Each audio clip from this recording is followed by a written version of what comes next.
পানি একসাথে দিয়ে দিতে সুযোগ আছে।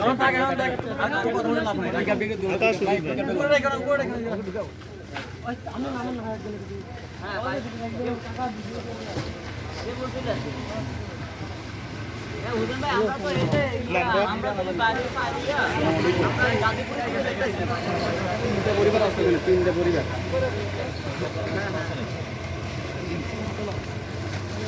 আমাদের সরকার বলতে পারেন আপনি তিনটা পরিবারের নিয়ে দিচ্ছেন।